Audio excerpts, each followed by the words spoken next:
Hai, selamat malam. Kembali lagi bersama kami dalam program Tajam, Tanya Jawab Alkitab Malam.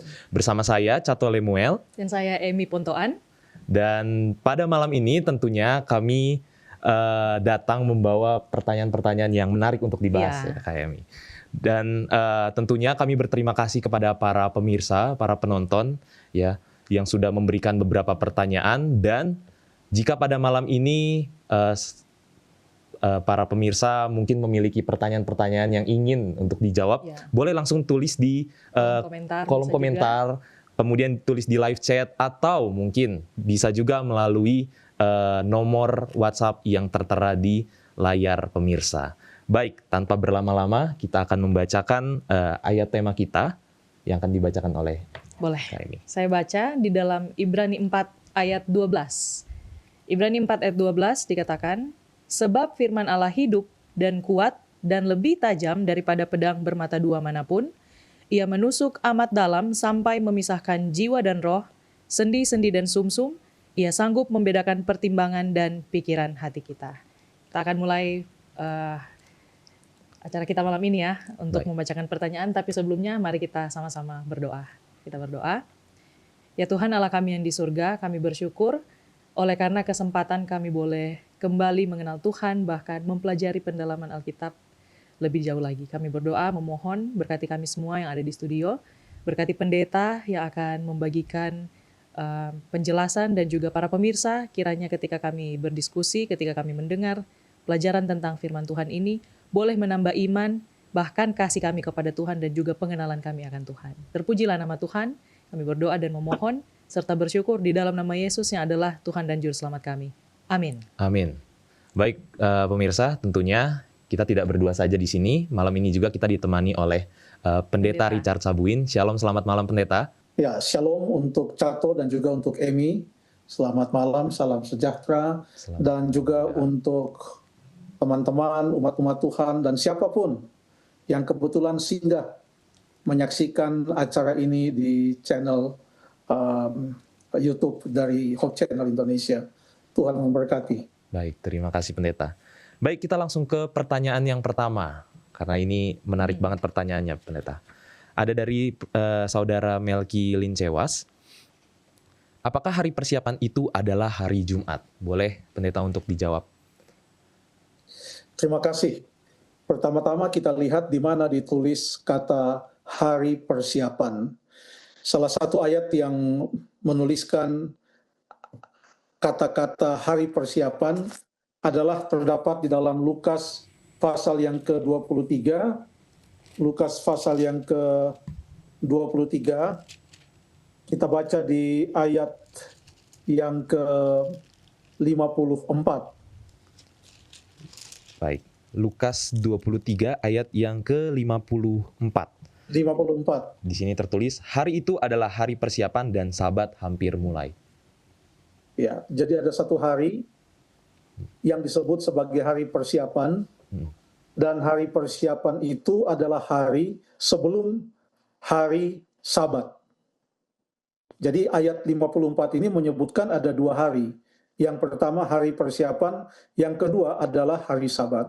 Konteks dari ayat ini adalah pada saat Tuhan Yesus mati, lalu kemudian ia dikuburkan. Kematian Yesus dan pemakaman Yesus terjadi pada hari yang sama, yaitu pada hari persiapan dan Sabat hampir mulai. Sekarang kita punya dua pertanyaan lagi, yaitu bukan saja pertanyaan hari apa hari persiapan, tapi hari apa hari Sabat. Karena kalau kita tidak tahu hari apa hari Sabat, kita tidak tahu juga hari apa sebelum hari Sabat yang disebut sebagai hari persiapan. Sekarang mari kita baca terus. Kita baca di ayat yang ke-56 sampai kepada pasal 24 ayat yang ke-3. Lukas 23 ayat 56. Dan setelah pulang, mereka menyediakan rempah-rempah dan minyak mur. Dan pada hari Sabat, mereka beristirahat menurut hukum Taurat. Tetapi pagi-pagi benar pada hari pertama minggu itu, mereka pergi ke kubur membawa rempah-rempah yang telah disediakan mereka. Ayat 2. yang sampai ayat yang ketiga. Oke. Mereka mendapati batu sudah terguling dari kubur itu. Ayat 3, dan setelah masuk mereka tidak menemukan mayat Tuhan Yesus. Kenapa mereka tidak temukan mayat Tuhan Yesus? Kalau orang-orang Farisi dan ahli Taurat, mereka mau kabarkan, oh, ia sudah dicuri oleh murid-muridnya. Tetapi kita tahu bahwa dia sudah bangkit. Dan itu disampaikan sendiri oleh malaikat yang ada 2 orang di sana yang berdiri di dekat kubur Yesus itu. Kalau kita baca di ayat yang ke-4 dan ayat yang ke-5, mereka sangat ketakutan dan menundukkan kepala, ini ayat yang ke-5, tetapi kedua orang itu, yaitu kedua orang malaikat berpakaian berkilau-kilauan itu, berkata kepada mereka, mengapa kamu mencari dia yang hidup di antara orang mati? Ayat yang ke-6, ia tidak ada di sini, ia telah bangkit. Jadi pada waktu mereka datang, pada hari yang pertama, pagi-pagi benar hari pertama, itu bukan permulaan hari pertama. Karena permulaan hari di dalam Alkitab adalah pada waktu matahari masuk.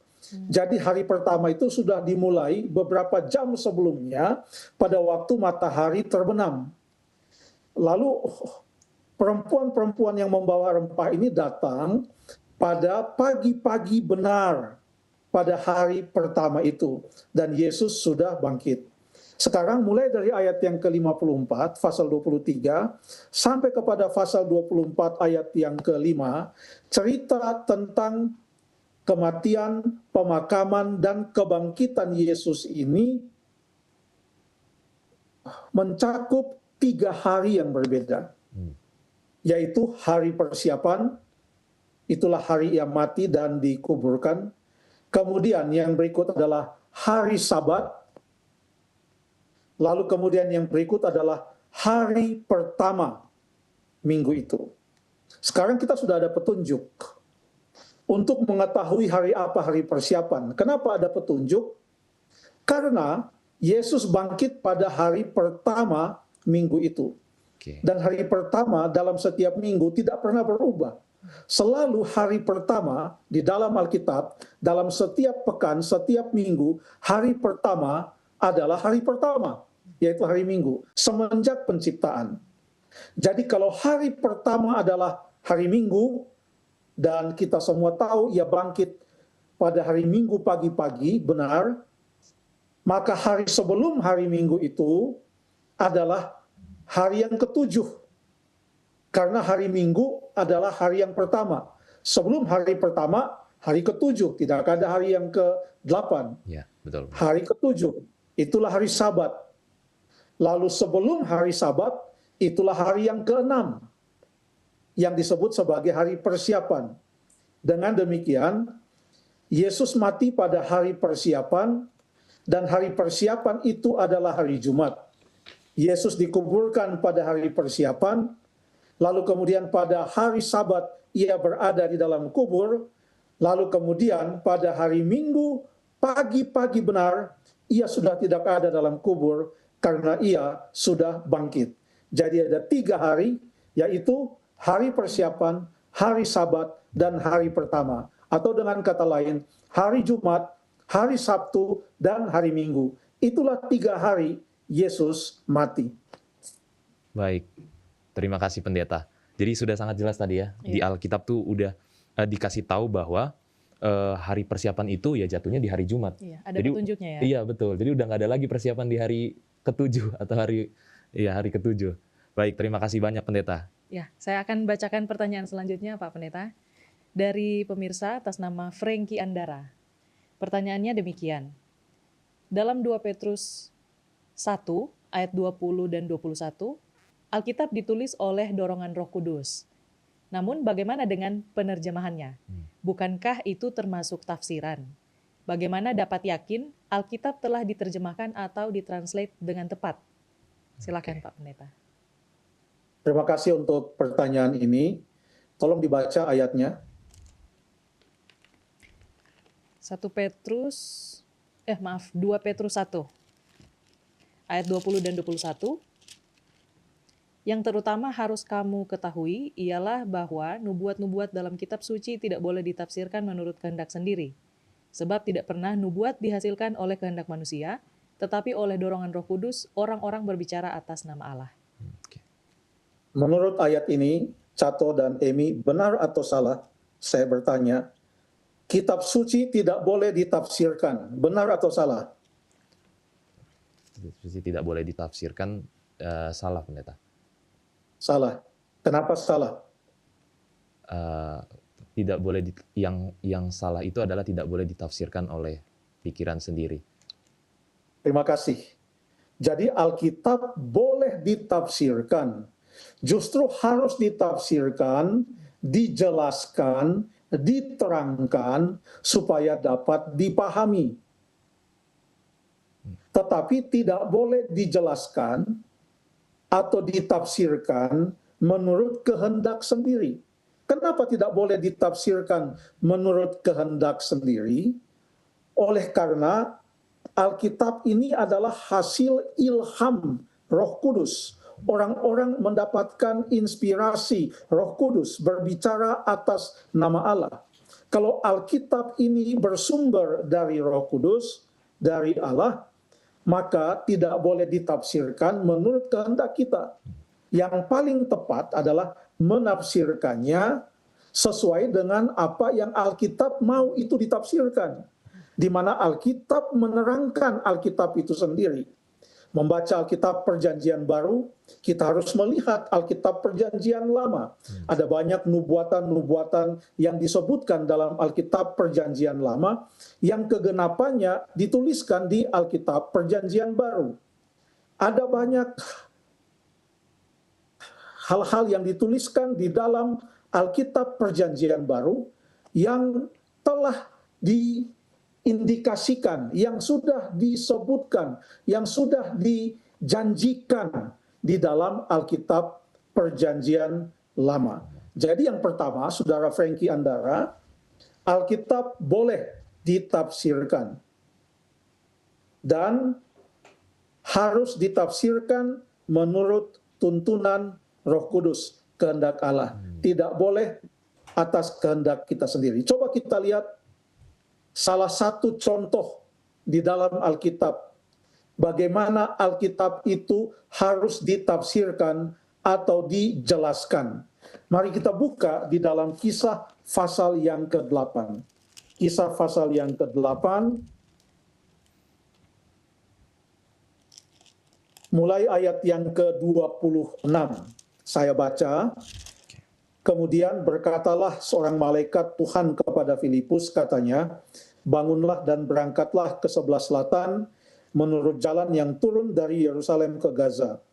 Jalan itu jalan yang sunyi. Lalu kemudian berangkatlah Filipus. Adalah seorang Etiopia, ayat 27, seorang sida-sida, pembesar dan kepala perbendaharaan Sri Kandake, Ratu negeri Etiopia, yang pergi ke Yerusalem untuk beribadah. Ayat 28, tolong baca. Ayat 28. Sekarang orang itu sedang dalam perjalanan pulang dan duduk dalam keretanya sambil membaca kitab Nabi Yesaya. Terima kasih. Sedang bikin apa dia? Sedang duduk dan membaca kitab di kereta, pendeta. Kitab apa? Kitab Nabi Yesaya. Kitab Nabi Yesaya ada di mana? Dia sedang duduk di kereta, pendeta. Di dalam kereta. Maksudnya kitab Yesaya itu terdapat di mana? Di dalam Alkitab Perjanjian Lama. Iya, betul, pendeta. Ya, oke. Terima kasih. Lalu kemudian baca ayat yang ke-29 dan 30. Baik, ayat 29. Lalu kata Roh kepada Filipus, pergilah ke situ dan dekatilah kereta itu. Filipus segera ke situ dan mendengar sida-sida itu sedang membaca kitab Nabi Yesaya. Kata Filipus, mengertikah Tuan apa yang Tuan baca itu? Lalu apa kata sida-sida itu? Ayat 31, Emi tolong baca. Ayat 31 jawabnya, bagaimanakah aku dapat mengerti kalau tidak ada yang membimbing aku? Lalu ia meminta Filipus naik dan duduk di sampingnya. Lalu Filipus duduk di sampingnya dan apa yang dilakukan oleh Filipus. Jadi yang dia baca itu di ayat yang ke-32 sampai ayat yang ke-33 itu, dia baca dari kitab Yesaya pasal 53 ayat 7 sampai ayat 8. Itu yang dia lagi baca. Dia baca, seperti seekor domba ia dibawa ke pembantaian. Itu terdapat di Yesaya 53 ayat 7 dan 8. Dan seperti anak domba yang keluh di depan orang yang menggunting bulunya, demikianlah ia tidak membuka mulutnya. Dalam kehinaannya berlangsunglah hukumannya. Siapakah yang menceritakan asal-usulnya? Sebab nyawanya diambil dari bumi. Itu yang dibaca, kitab Yesaya. Lalu kemudian sekarang, karena dia tidak mengerti, ayat 34, tolong baca. Ayat 34, maka kata sida-sida itu kepada Filipus, aku bertanya kepadamu, tentang siapakah Nabi berkata demikian? Tentang dirinya sendiri atau tentang orang lain? Jadi harus ditafsirkan. Betul. Harus dijelaskan. Ayat 35, maka mulailah Filipus berbicara dan bertolak dari nas itu dan memberitakan Injil Yesus. Jadi ayat ini ternyata sedang berbicara tentang Yesus. Yang katanya seperti anak domba yang keluh di depan orang yang menggunting bulunya, demikianlah ia tidak membuka mulutnya. Sedang berbicara tentang Yesus, ditafsirkan. Tetapi tidak boleh ditafsirkan menurut kehendak sendiri. Karena memang di dalam Alkitab, Yohanes Pembaptis pada waktu Yesus datang, dia mengatakan, lihatlah anak domba Allah. Jadi berbicara tentang Yesus Kristus, ini anak domba yang ada di dalam Yesaya. Ini bukan atas kehendak Filipus. Dia sedang dituntun oleh Roh Kudus untuk datang bertemu dengan sida-sida yang sedang dalam perjalanan. Jadi memang harus ditafsirkan. Sekarang bagaimana dengan penerjemahan? Kalau tidak ada penerjemahan, saya tidak bisa mengerti semua isi Alkitab. Saya bersyukur Alkitab Perjanjian Lama yang ditulis dalam bahasa Ibrani dan ada sebagian kecil saja dalam bahasa Aramaik sudah diterjemahkan ke dalam bahasa Indonesia. Bahkan dalam berbagai bahasa daerah yang ada di Indonesia. Dan pada waktu saya datang ke beberapa tempat, kebetulan mendapatkan kesempatan berkunjung ke beberapa tempat yang ada di dunia ini. Contohnya, saya pergi ke Afrika Timur. Di sana ada Alkitab dalam bahasa Swahili, dibaca oleh mereka yang ada di Tanzania, yang ada di Kenya, yang ada di Uganda dan beberapa negara di sekelilingnya. Sedikit Kongo juga, ada Rwanda, mengerti sedikit bahasa Swahili. Ternyata waktu saya pergi ke sana, apa yang saya percaya karena saya baca Alkitab dalam bahasa Indonesia adalah sama dengan apa yang mereka percaya walaupun mereka baca di dalam bahasa Swahili. Kenapa? Karena diterjemahkan dengan baik, menggunakan kaidah-kaidah penerjemahan dan linguistik yang tepat, yang melihat setiap kata itu diterjemahkan berdasarkan konteks di mana kata itu digunakan. Ya. Jadi diterjemahkan. Pergi lagi ke tempat-tempat yang lain. Saya pergi ke tempat contohnya di Taiwan. Di sana mereka membaca Alkitab dalam bahasa Cina. Tapi pada waktu kita belajar sama-sama Alkitab, sama pengertian kita. Artinya sungguh luar biasa. Tuhan menuntun para penerjemah untuk menerjemahkan dengan baik. Kalau mereka menerjemahkan itu dengan jujur dan mengikuti kaidah-kaidah penerjemahan dan linguistik yang tepat. Dalam Alkitab sendiri ada beberapa contoh bagaimana Alkitab itu diterjemahkan juga. Kita buka salah satu contoh. Mari kita buka Alkitab kita dalam Injil Yohanes contohnya.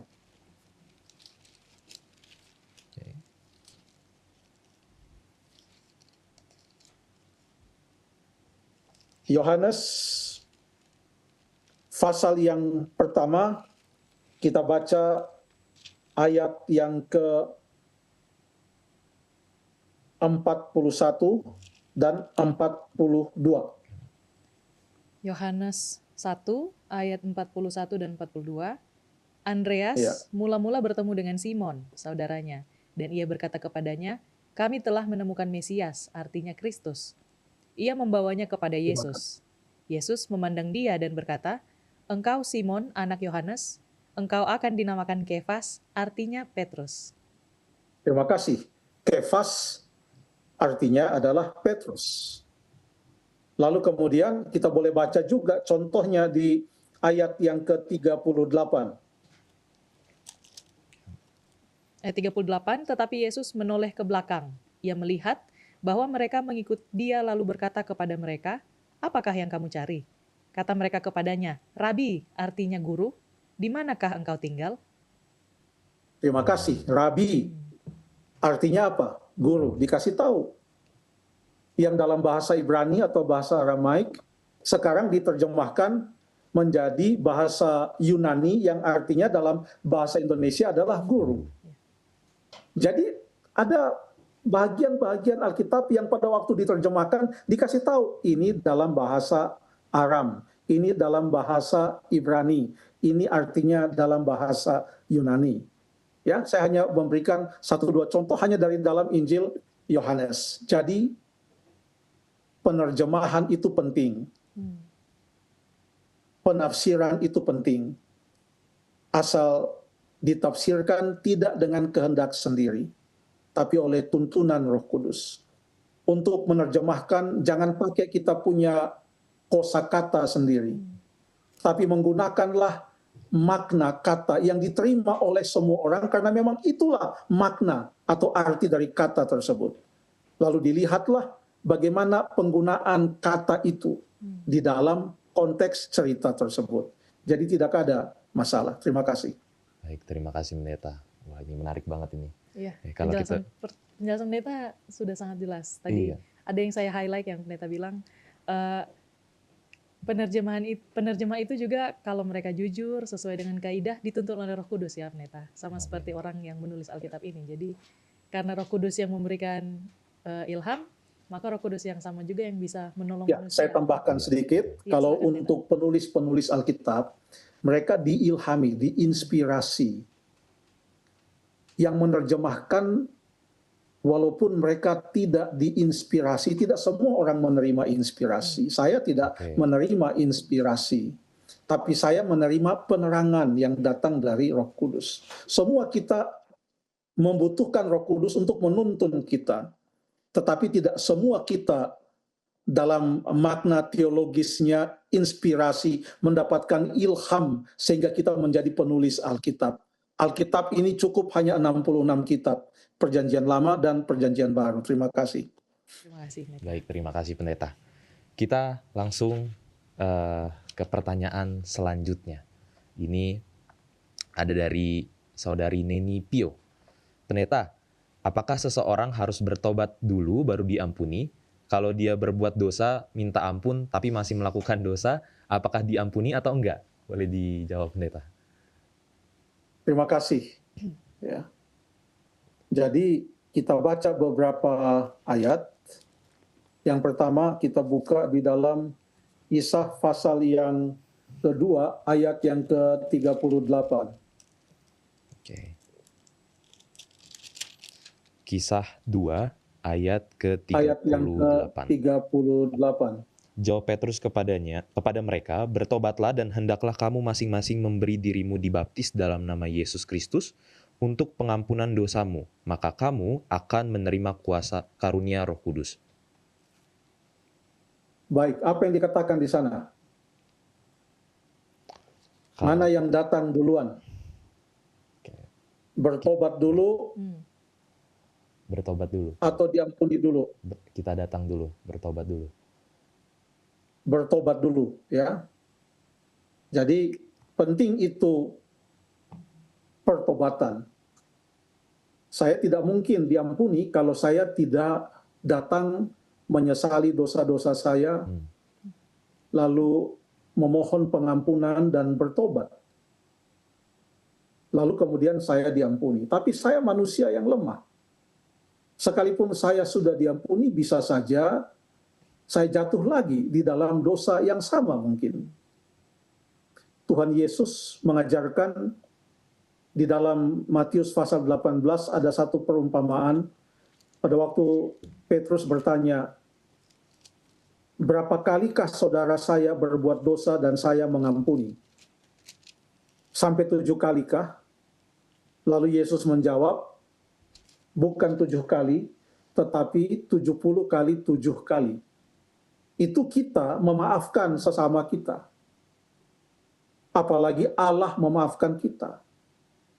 Tapi kita jangan menganggap kemurahan Allah itu sebagai kesempatan untuk mempermainkan kasih karunia-Nya.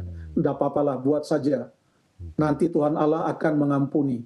Tidak apa-apa, Dia Maha Kasih. Bikin saja, tidak apa-apa, bikin saja. Tidak apa-apa. Ingat, Roh Kudus mempunyai tugas untuk menginsafkan kita akan dosa. Tapi ada saatnya Roh Kudus tidak lagi akan bekerja untuk menginsafkan kita akan dosa, karena kita telah mendukakan Roh Kudus.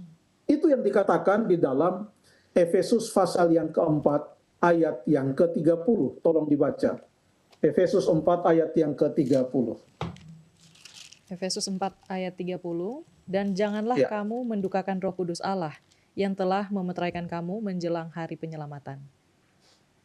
Janganlah kamu mendukakan Roh Kudus Allah. Dengan sengaja dan leluasa mempermainkan kasih karunia Tuhan, menganggap sepi kemurahannya. Makanya ada ayat yang lain yang mengatakan di dalam Yakobus pasal yang keempat, ayat yang ke-17. Tolong baca. Yakobus 4 ayat yang ke-17. Ya. Jadi jika seorang tahu bagaimana ia harus berbuat baik, tetapi ia tidak melakukannya, ia berdosa. Kalau sudah tahu, janganlah dilakukan. Supaya jangan kita jatuh lagi. Jadi pertanyaan Saudari Neni Pio, apakah seorang harus bertobat dulu baru diampuni? Jawabnya adalah, ya, kita datang kepada Tuhan, memohon ampun. Pada waktu kita memohon ampun, itulah kita menyatakan kita mau apa? Bertobat. Ada juga ayat yang mengatakan, dalam 1 Yohanes 1 ayat yang ke-9. Tolong baca, 1 Yohanes 1 ayat yang ke-9. 1 Yohanes 1 ayat 9. Jika kita mengaku dosa kita, maka Ia adalah setia dan adil, sehingga Ia akan mengampuni segala dosa kita dan menyucikan kita dari segala kejahatan. Ya. Kalau kita tidak mengaku, kita tidak diampuni. Mengaku dulu. Mengaku ini bukan sekedar mengucapkannya, tetapi adalah suatu ungkapan penyesalan bahwa kita telah melakukan suatu pelanggaran. Dan kita datang kepada Tuhan memohon pengampunan, memohon Dia membersihkan kita sekaligus memberikan kepada kita kekuatan untuk berjalan di dalam kebenaran sesuai dengan kehendak Tuhan. Tetapi kalau kita terus-menerus mempermainkan kasih karunia dan kemurahan Tuhan, maka kita mendukakan Roh Kudus Allah. Jangan coba-cobalah mau hitung. Begitu ada kesempatan, bertobat dan hidup sejalan dengan kehendak Tuhan. Terima kasih. Wah, terima kasih banyak Pendeta. Amin. Inilah kenapa saya berterima kasih banget sama pemirsa, karena sebenarnya pertanyaan-pertanyaan yang dikumpulkan ini bukan cuma buat ngisi program tajam doang, tapi kadang pertanyaan-pertanyaan pemirsa itu bisa jadi untuk diri juga ya. Untuk jadi pelajaran bagi diri sendiri, ya. Dan tadi, ya, ada banyak sekali pelajaran yang bisa saya ambil, ya, terutama, ini jadi pelajaran buat saya, yang sering kadang, menyepelekan kasih karunia Tuhan lah ya. Dosa, tinggal minta ampun lagi nanti malam kan, tinggal doa lagi. Tapi ternyata itu tidak boleh ya, kalau kita sudah tahu itu salah, maka jangan diulangi lagi. Terima kasih banyak Pendeta untuk jawabannya. Baik, kita ke pertanyaan selanjutnya. Pertanyaan selanjutnya dari Reinhard dari Ambon. Pertanyaannya demikian. Mau bertanya tentang pernyataan Yesus dalam Yohanes 6 ayat 6. Hal itu dikatakannya untuk mencobai dia, sebab ia sendiri tahu apa yang hendak dilakukannya. Dibandingkan dengan Yakobus 1 ayat 13, apabila seorang dicobai, janganlah ia berkata, pencobaan ini datang dari Allah. Sebab Allah tidak dapat dicobai oleh yang jahat, dan ia sendiri tidak mencobai siapapun. Dalam kitab Yohanes, Yesus mencobai Filipus. Dan kitab Yakobus, ia sendiri tidak mencobai siapapun. Menurut saya, kedua pernyataan ini saling bertentangan. Mohon penjelasan Bapak Pendeta. Terima kasih. Terima kasih Saudara Reinhard dari Ambon. Kita lihat apakah kedua pernyataan atau ayat ini saling bertentangan. Sekali lagi kita baca Yakobus pasal 1 ayat yang ke 13. Ayat 13, apabila seorang dicobai, janganlah ia berkata, pencobaan ini datang dari Allah, sebab Allah tidak dapat dicobai oleh yang jahat dan ia sendiri tidak mencobai siapapun. Terima kasih. Lalu kemudian ayat yang ke-14. Ayat 14, tetapi tiap-tiap orang dicobai oleh keinginannya sendiri karena ia diseret dan dipikat olehnya. Terima kasih. Ayat yang ke-15. Dan apabila keinginan itu telah dibuahi, ia melahirkan dosa. Dan apabila dosa itu sudah matang, ia melahirkan maut. Wow. Terima kasih. Jadi di sini kita melihat bahwa pencobaan itu akan bermuara kepada maut. Karena pencobaan itu berasal dari keinginan-keinginan yang kalau dibuahi melahirkan dosa, dan dosa itu sudah matang melahirkan maut. Siapa yang mau membawa maut? Ada ayat di dalam Roma pasal yang ke-6, ayat yang ke-23. Roma pasal 6, ayatnya yang ke-6 ayat 23. Dikatakan, sebab upah dosa ialah maut, tetapi karunia Allah ialah hidup yang kekal dalam Kristus Yesus, Tuhan kita. Di sini ada dua hal, yaitu kasih karunia Allah, yaitu hidup kekal, dan upah dosa yang adalah maut. Karunia hidup kekal itu adalah dari Kristus. Maut itu adalah karena manusia jatuh dalam pencobaan. Siapa yang mencobai mereka? Setan.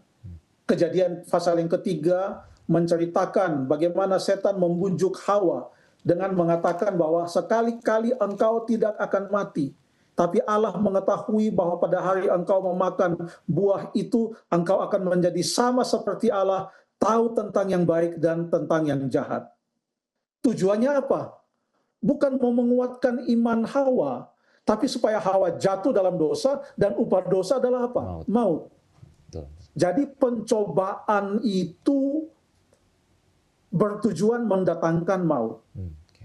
Di dalam Alkitab Perjanjian Baru, bahasa Yunani, sering kata yang diterjemahkan pencobaan dalam bahasa Indonesia, dan kata yang diterjemahkan ujian dalam bahasa Indonesia, adalah kata yang sama di dalam bahasa Yunani.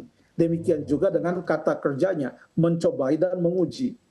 Untuk mengetahui apa makna dan bagaimana memahami kata tersebut, maka kita perlu melihat ceritanya, melihat konteksnya. Kalau di dalam Yakobus pasal pertama ayat yang ke-13 sampai ayat yang ke-15, kita sudah tahu bahwa ini adalah pencobaan pekerjaan setan melalui keinginan-keinginan kita sendiri yang akhirnya membawa kita kepada maut, bukan hidup yang kekal. Allah tidak pernah berencana untuk membawa maut kepada kita. Ia mempunyai rencana membawa hidup yang kekal kepada kita, bagi kita. Bila mana kita percaya kepada Yesus Kristus, maka kita tidak akan binasa, melainkan memperoleh hidup yang kekal. Sekarang, dengan konsep tentang pencobaan yang membawa maut ini, yang membuat dosa yang adalah maut itu, mari kita baca ayat yang disebutkan oleh Bapak Reinhard dalam Yohanes 6 ayat yang ke-6. untuk melihat ini kira-kira ini untuk mendatangkan maut, mau membuat dosa atau apa? Yohanes pasal yang ke-6, Yohanes 6, ayat yang ke-6. ayat yang ke-6. Hal itu dikatakannya untuk mencobai dia, sebab ia sendiri tahu apa yang hendak dilakukannya. Apakah ini pencobaan untuk mendatangkan maut? Apakah kira-kira Filipus ini ada keinginan-keinginan di dalam hatinya yang akan berbuah dosa dan mendatangkan maut? Apakah tujuan Yesus bertanya kepada Filipus di dalam pasal yang ke-6 ayat 6 ini, ayat 5 dan ayat yang ke-6 ini, apakah tujuannya untuk membuat Filipus itu jatuh, berdosa, dan maut? Inilah pentingnya kita melihat konteks di mana kata tersebut digunakan. Apakah ini pencobaan, apakah ini ujian? Apakah ini untuk mendatangkan maut atau untuk menguatkan iman? Karena ujian itu adalah untuk menguatkan iman. Dalam Yohanes 6 ayat yang ke-6 jelas di sini, ini adalah berasal dari Yesus, bukan dari setan. Karena ayat ini dengan jelas mengatakan itu dikatakannya untuk mencobai dia. Ini bukan seperti pencobaan yang dibawa setan kepada Yesus. Tidak. Tujuan dari pertanyaan Yesus, pertanyaan itu ada di ayat yang ke-5. Kalau kita baca ayat yang ke-5, berkatalah ia atau Yesus kepada Filipus, di manakah kita akan membeli roti supaya mereka ini dapat makan? Ini pertanyaan seperti pertanyaan seorang guru kepada muridnya. Karena Filipus adalah salah seorang murid Yesus. Betul. Apakah guru boleh kasih kuis kepada muridnya? Apakah guru boleh kasih ujian kepada muridnya? Saya tidak pernah mengenal guru yang waktu kasih ujian dalam hati dia berkata, mampus kalian, biar kalian tahu ini ujiannya ini, biar kalian gagal semua, tidak ada yang lulus, biar kalian mampus, biar kalian rasa ini, kalian anak-anak nakal, saya kasih ujian supaya kalian tidak usah lulus, kalian gagal dalam kalian punya kehidupan. Tidak pernah saya mengenal guru seperti itu. Waktu guru kasih ujian, guru sudah tahu jawabannya.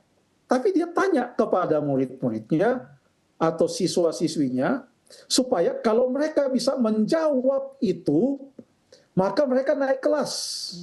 Pengetahuannya bertambah, skill-nya bertambah, pemahamannya bertambah. Seperti inilah yang dilakukan oleh Yesus kepada Filipus.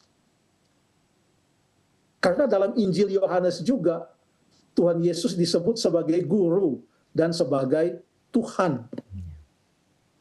Ya. Dan coba kita lihat apa hasil dari ujian ini. Pada waktu Tuhan Yesus mau coba iman dari Filipus ini. Ya, Filipus katakan ayat yang ke-7, roti seharga 200 dinar tidak akan cukup untuk mereka ini, sekalipun masing-masing mendapat sepotong kecil saja. Bahkan ada di situ Andreas yang mengatakan, oh di sini ada anak yang punya 5 roti jelai dan 2 ikan, tapi apakah artinya ini untuk orang sebanyak ini? Apakah pada saat itu Tuhan Yesus katakan, saya nyatakan kalian semua tidak lulus? Tidak. Cerita ini berlangsung, Yesus katakan suruh mereka semua duduk, berkelompok-kelompok, ada 5.000 laki-laki, belum terhitung perempuan. Yesus ambil itu roti, dia mengucap syukur, dibagi-bagikan kepada mereka, demikian juga dengan ikan-ikan itu, mereka makan sebanyak yang mereka kehendaki. Lalu masih ada sisa 12 bakul. Ceritanya bukan untuk membawa dosa dan maut, tapi meningkatkan iman. Dari mana kita tahu meningkatkan mereka punya iman? Kita lihat ayat yang ke-14. Tolong dibaca. Yohanes 6 ayat 14, ketika orang-orang itu melihat mujizat yang telah diadakannya, mereka berkata, dia ini adalah benar-benar nabi yang akan datang ke dalam dunia. Ada iman di sana. Kita baca terus, ini pasal 6 cukup panjang. Kita lihat di ayat yang ke-29. Jawab Yesus kepada mereka, inilah pekerjaan yang dikehendaki Allah, yaitu hendaklah kamu percaya kepada Dia. Ada kata percaya di sana. Lalu kemudian di dalam ayat yang ke-35, akulah roti hidup. Tadi roti yang mereka makan, yang 5.000 orang makan, itu roti biasa. Tapi dengan memberikan makan roti biasa itu, Yesus mau menerangkan tentang roti hidup yang membawa hidup kekal, bukan hanya kenyang satu hari. Ayat 35, akulah roti hidup, barang siapa datang kepadaku, ia tidak lapar lagi, dan barang siapa percaya kepadaku, kata percaya di sana. Lalu ayat 40, di sana juga dikatakan, sebab inilah kehendak Bapa, yaitu setiap orang yang melihat anak dan yang percaya kepadanya beroleh hidup yang kekal.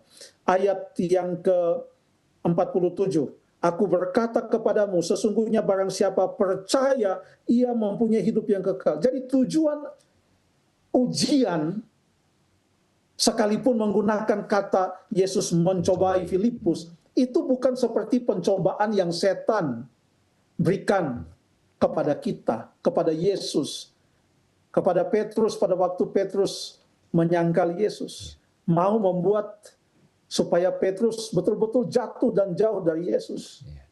Setan menang terhadap Yudas. Hasilnya apa? Alkitab katakan, maka pergilah Yudas dan menggantung dirinya. Itulah yang dikehendaki oleh siapa? Setan. Tapi apa yang dilakukan oleh Yesus kepada Petrus pada waktu Petrus menyesali? Dia katakan, ikutlah aku. Dia tanya 3 kali, apakah engkau mengasihi aku? Jadi kesimpulannya, pencobaan itu datangnya dari setan. Tujuannya menjatuhkan dan membuat kita jauh dari Yesus, dan kita akan mendapatkan maut itu. Hidup dalam dosa seterusnya.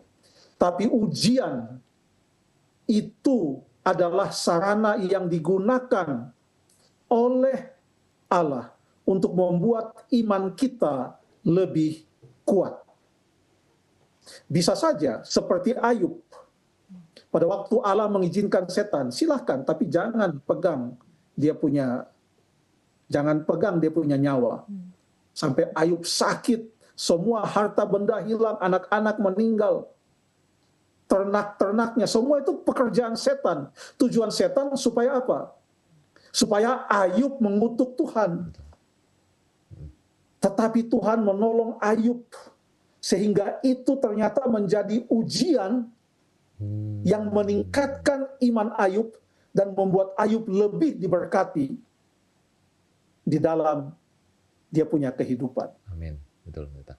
Pada waktu Ayub jatuh di dalam pencobaan, dia tidak dipikat oleh keinginan-keinginannya. Tetapi ada saja musibah yang menimpa. Tapi kalau kita berserah kepada Tuhan, maka apapun yang kita hadapi, Tuhan akan menolong kita sehingga itu menjadi ujian yang membuat iman kita justru akan semakin kuat. Terima kasih. Amin, terima kasih banyak Pendeta. Baik, kita akan langsung ke pertanyaan yang berikutnya. Ya, dari Saudara Yunus Sambi. Ya, di sini ditanyakan dalam 1 Korintus 15 ayat 29, jika tidak ada kebangkitan, apakah faedahnya orang-orang yang dibaptis bagi orang mati? Mengapa mereka dibaptis bagi orang mati? Dari ayat ini sepertinya Paulus tidak mengutuk praktik ini. Ia justru menggunakannya sebagai argumen logis untuk kebangkitan. Apakah ada baptisan untuk orang mati? Boleh dijawab Pendeta. Terima kasih. Jadi sebelum baca ayat yang ke-29, sudah dibaca tadi ayatnya? Tadi di situ sudah, Pendeta. Sudah ya? Atau mungkin sudah iya. Dibaca, oke. Ya, terima kasih sudah dibaca. Ini satu pasal yang ke-15 dari surat Paulus kepada jemaat di Korintus, 1 Korintus pasal 15. Ini adalah tentang kebangkitan. Bahwa kalau tidak ada kebangkitan Kristus, sia-sia semua. Kalau tidak ada kebangkitan Kristus, kita juga tidak bangkit. Coba kita baca beberapa argumen. Kita baca di ayat yang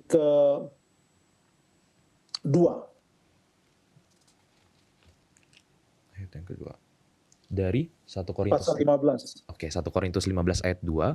Oleh Injil itu kamu diselamatkan, asal kamu teguh berpegang padanya, seperti yang telah kuberitakan kepadamu, kecuali kalau kamu telah sia-sia saja menjadi percaya.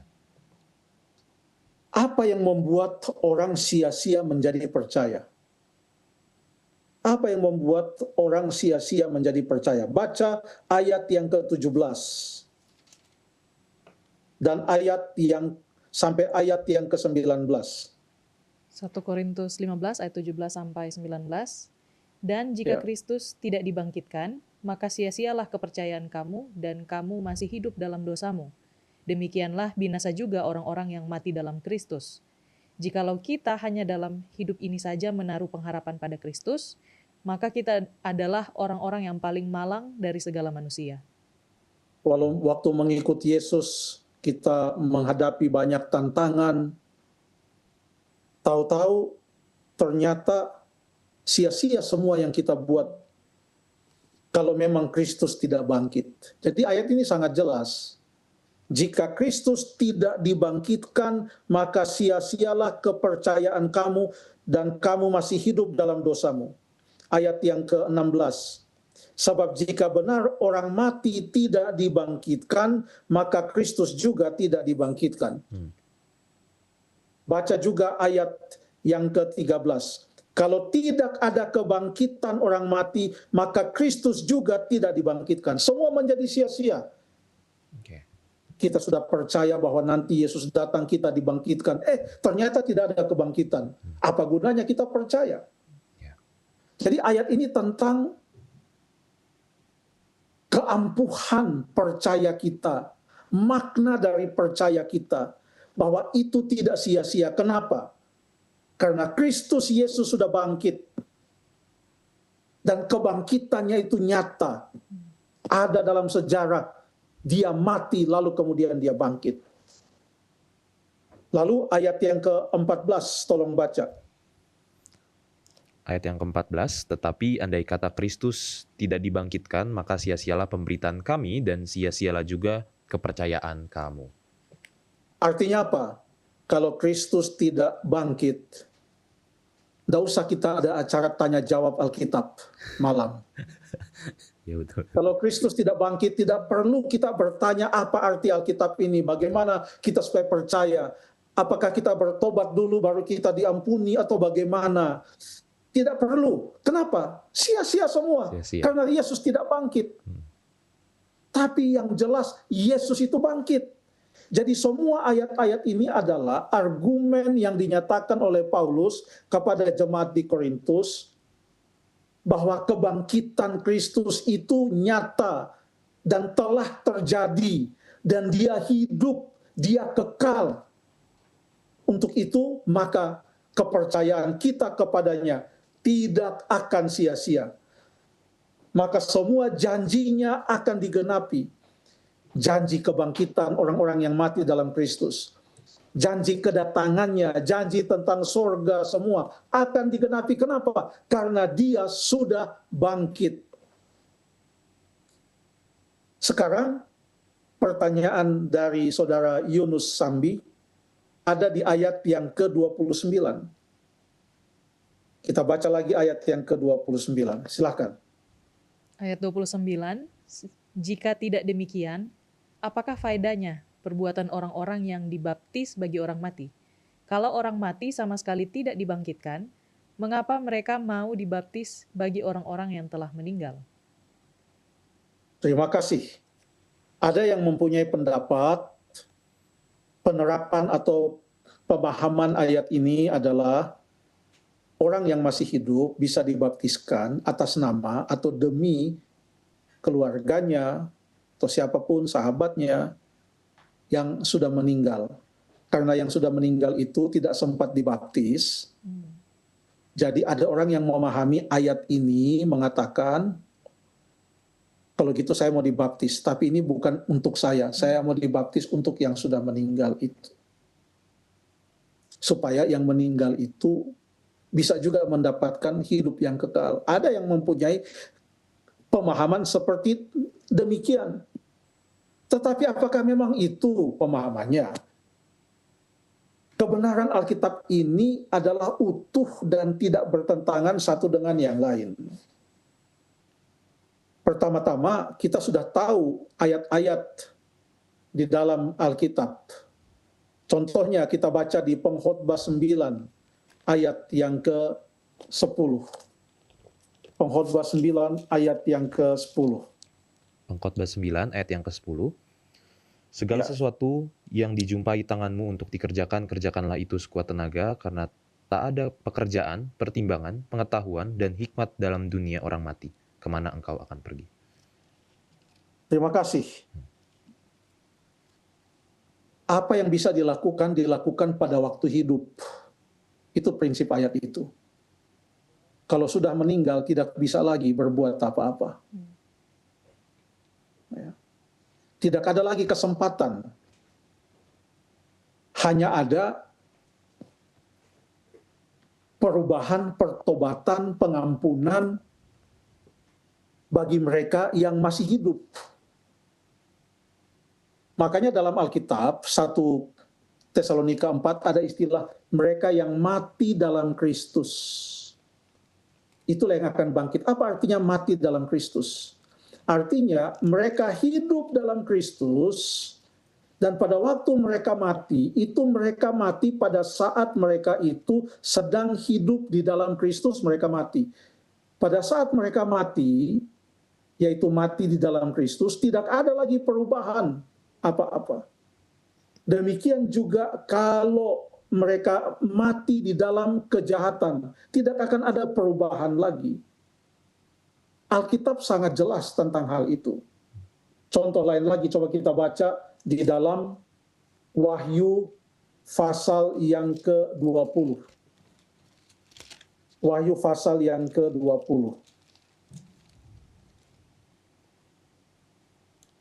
Tolong dibaca ayat yang ke-5 dan ayat yang ke-6. Wahyu 20 ayat 5 dan 6.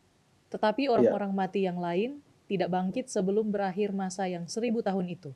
Inilah kebangkitan pertama. Berbahagia dan kuduslah ia yang mendapat bagian dalam kebangkitan pertama itu. Kematian yang kedua tidak berkuasa lagi atas mereka, tetapi mereka akan menjadi imam-imam Allah dan Kristus, dan mereka akan memerintah sebagai raja bersama-sama dengan Dia 1000 tahun lamanya. Terima kasih. Ada dua kebangkitan. Dan ada untuk setiap kebangkitan ini ada sekelompok orang yang menjadi bahagian dari kebangkitan tersebut. Kebangkitan yang pertama adalah kebangkitan yang penuh bahagia. Inilah kebangkitan yang akan dialami oleh mereka yang mati dalam Kristus, yang terjadi pada saat kedatangan Yesus yang kedua kali. Tetapi mereka yang mati di dalam kejahatan, mereka tidak bangkit pada waktu Yesus datang pada kali yang kedua. Itu yang dikatakan di dalam ayat yang ke-5. Mereka akan bangkit nanti pada waktu berakhir masa 1000 tahun. Jadi kebangkitan sebelum masa 1000 tahun itu adalah kebangkitan yang pertama. Mungkin supaya membantu kita lebih jelas, kita baca di dalam Yohanes pasal yang ke-5. Yohanes pasal yang ke-5. Oke, kita buka kitab kita. Yohanes pasal yang ke-5, kita baca ayat yang ke-29.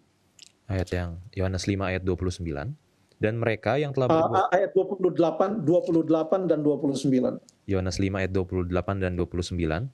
Ya. Janganlah kamu heran akan hal itu, sebab saatnya akan tiba, bahwa semua orang yang di dalam kuburan akan mendengar suaranya. Dan mereka yang telah berbuat baik akan keluar dan bangkit untuk hidup yang kekal. Tetapi mereka yang telah berbuat jahat akan bangkit untuk dihukum. Oke. Terima kasih. Tidak ada lagi perubahan. Waktu mereka meninggal dalam kejahatan, itulah waktu mereka bangkit untuk dihukum. Tidak bisa berubah lagi. Kalau mereka meninggal di dalam Kristus, waktu mereka bangkit untuk hidup yang kekal. Tidak ada perubahan lagi. Karena di dalam kematian tidak ada pengetahuan, tidak ada ingatan, tidak ada pujian, tidak ada apa-apa. Itu yang Alkitab ajarkan. Kalau begitu, Apa maksud ayat dalam 1 Korintus pasal yang ke-15 ayat yang ke-29? Baca sekali lagi. Saya baca. Jika tidak demikian, artinya jika tidak ada kebangkitan, ya, apakah faedahnya perbuatan orang-orang yang dibaptis bagi orang mati? Kalau orang mati sama sekali tidak dibangkitkan, mengapa mereka mau dibaptis bagi orang-orang yang telah meninggal? Di sini yang membuat kita bingung adalah kata bagi. Bagi orang mati, bagi orang-orang yang telah meninggal. Apakah ini baptisan proksi, artinya sebagai substitute, baptisan pengganti, baptisan yang diwakili? Apakah memang demikian? Jawabannya adalah tidak. Kenapa? Pertama-tama, orang mati tidak tahu apa-apa, tidak bisa berubah. Mereka punya status sehubungan dengan selamat atau tidak selamat.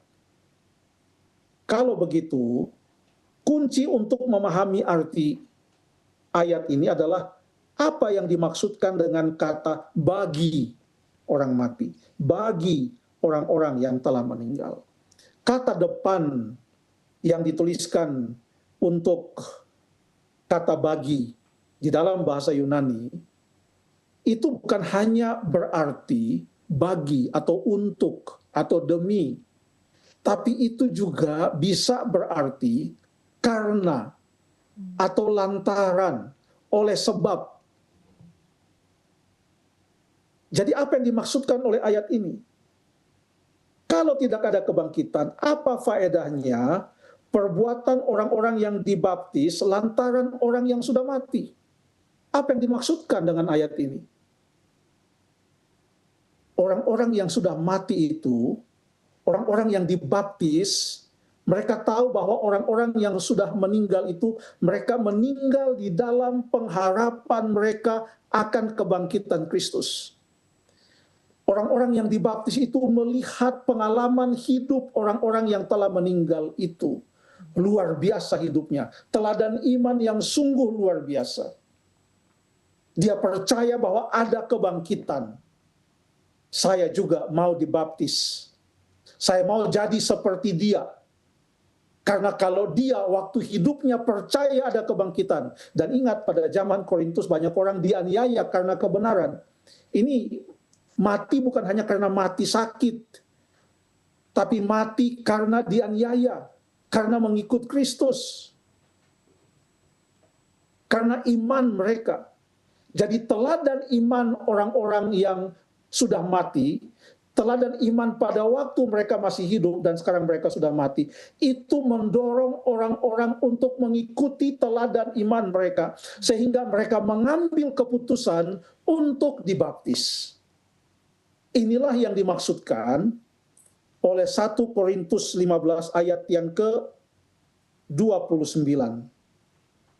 Dengan demikian, waktu mereka dibaptis, baptisan mereka itu tidak sia-sia. Kenapa?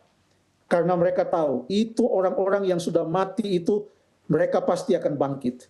Kalau saya dibaptiskan, kalaupun nanti saya akan mati, saya tidak sia-sia dibaptis karena saya juga akan bangkit pada waktu Tuhan Yesus datang pada kali yang kedua. Itu maksudnya. Terima kasih. Amin. Terima kasih pendeta untuk jawabannya. Mungkin ini menjadi pertanyaan dan jawaban terakhir kita ya untuk malam ini karena waktu kita sudah habis. Jadi untuk mengakhiri diskusi Alkitab malam ini, saya boleh minta pendeta untuk mendoakan kita semua. Bapa kami di sorga, sempurnakanlah pemahaman kami, agar kami boleh semakin mengenal kebenaran ini. Tolong lembutkan hati kami, supaya kami boleh menerima firman-Mu dengan rendah hati. Tolong sempurnakan apa yang tidak jelas. Kami mohon Engkau menuntun pikiran kami. Biarlah kami boleh hidup dalam iman yang teguh kepada Tuhan Yesus Kristus. Di dalam nama Yesus kami berdoa. Amin. Amin. Terima kasih banyak pendeta untuk pencerahan dan juga jawaban-jawabannya. Kiranya jawaban-jawaban yang tadi sudah pendeta sampaikan itu boleh menjadi berkat ya bagi kita dan juga bagi semua yang menonton pada malam ini. Dan juga kami mengucapkan terima kasih kepada seluruh pemirsa yang telah menyaksikan dimanapun Anda berada. Dan kembali lagi kami mengundang semua ya yang menonton pada malam ini boleh untuk memberikan pertanyaan-pertanyaannya di seluruh program tayangan Hope Channel Indonesia, dan juga boleh juga melalui nomor WhatsApp yang tertera di layar saudara. Baik, demikian akhir kata kita menutup live tajam kali ini. Kita kembali lagi di minggu depan dalam program Tajam Tanya Jawab Alkitab Malam.